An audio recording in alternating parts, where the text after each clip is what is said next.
संसद में पीएम मोदी का दिखा रौद्र रूप। मोदी सरकार विपक्ष का हर सपना कर देगी चूर चूर। बिना नाम लिए पीएम मोदी की राहुल को 2 टूक। विपक्ष का एक ही प्रोडक्ट कांग्रेस को राजनीति से कर देगा दूर। परिवारवाद का खामियाजा उठाया है और उसका खामियाजा खुद कांग्रेस ने भी उठाया है। वजीर बाबू की हालत हम देख रहे हैं। राज्यसभा चुनाव की तैयारियां काफी तेज हो गई हैं। अलग अलग पार्टियों ने भी अपने उम्मीदवार तय करने शुरू कर दिए हैं। अप्रैल मई में देश में लोकसभा चुनाव होने वाले हैं। ऐसे में पार्टियां ये भी जानती हैं कि किस सीट पर किस प्रत्याशी को उतारने से लोकसभा चुनाव में फायदा लिया जा सकता है। 8 फरवरी को नोटिफिकेशन जारी होने के बाद 15 फरवरी से नामांकन दाखिल किए जाएंगे। 16 फरवरी को जांच होगी और 27 फरवरी को सुबह 9 बजे से शाम के 4 बजे तक मतदान किया जाएगा और उसी दिन राज्यसभा चुनाव के परिणाम भी घोषित कर दिए जाएंगे। राज्यसभा की 56 सीटों पर चुनाव का ऐलान हो गया है। इस बीच में तय ये भी हो जाएगा कि कौन से नेता होंगे जो अगला लोकसभा चुनाव नहीं लड़ेंगे। ऐसे में सोमवार को पीएम मोदी को मौका मिला और उन्होंने विपक्ष को खूब धोया।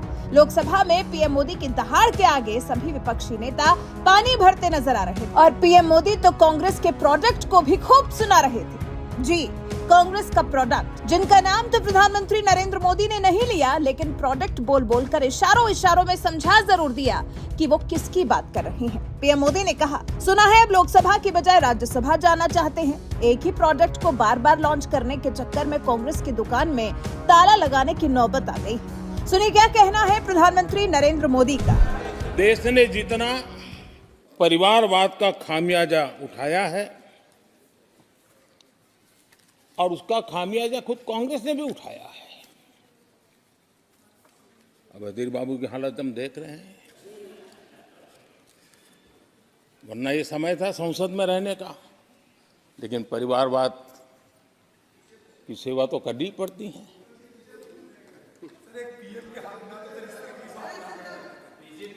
आदरणीय अध्यक्ष जी, अब हालत देखिए। हमारे खरगे जी इस सदन से उस सदन शिफ्ट हो गए और गुलाम नबी जी तो पार्टी से ही शिफ्ट कर गए। ये सब परिवारवाद के भेंट चढ़ गए।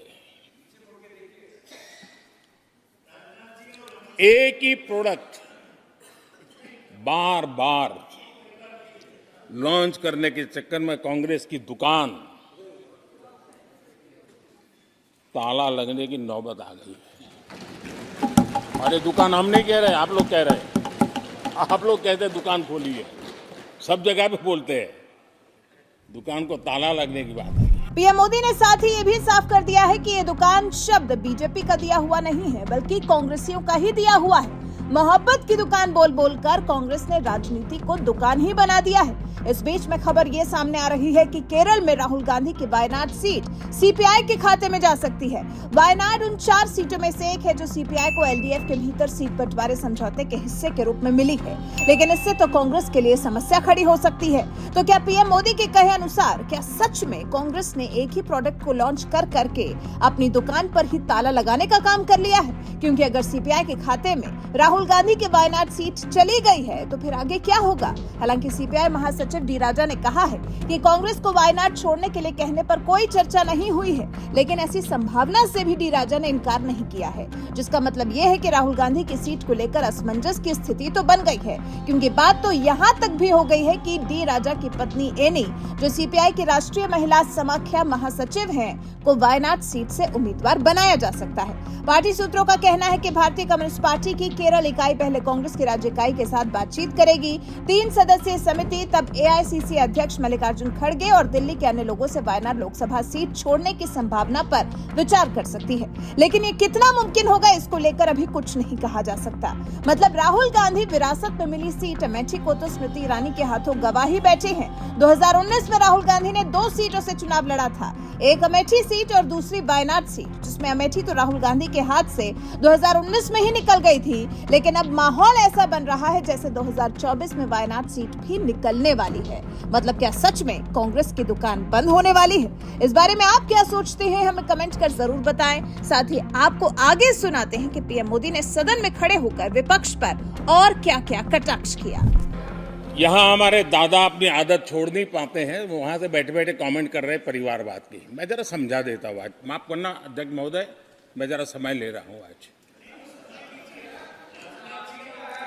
हम किस परिवारवाद की चर्चा करते हैं?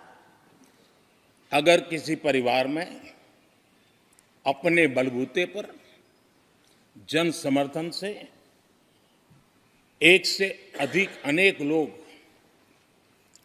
अगर राजनीतिक क्षेत्र में भी प्रगति करते हैं, उसको हमने कभी परिवारवाद नहीं कहा है।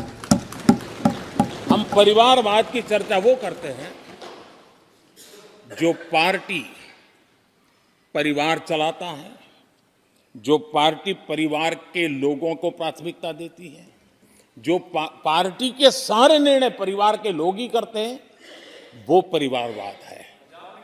न राजनाथ जी की कोई पॉलिटिकल पार्टी है, न अमित शाह की कोई पॉलिटिकल पार्टी है। और इसलिए जहां एक परिवार को पार्टियां लिखी जाती हैं, वो लोकतंत्र में उचित नहीं है।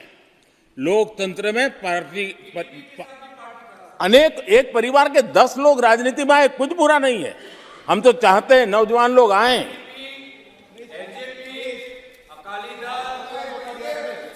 हम भी चाहते हैं ये इसकी चर्चा करिए।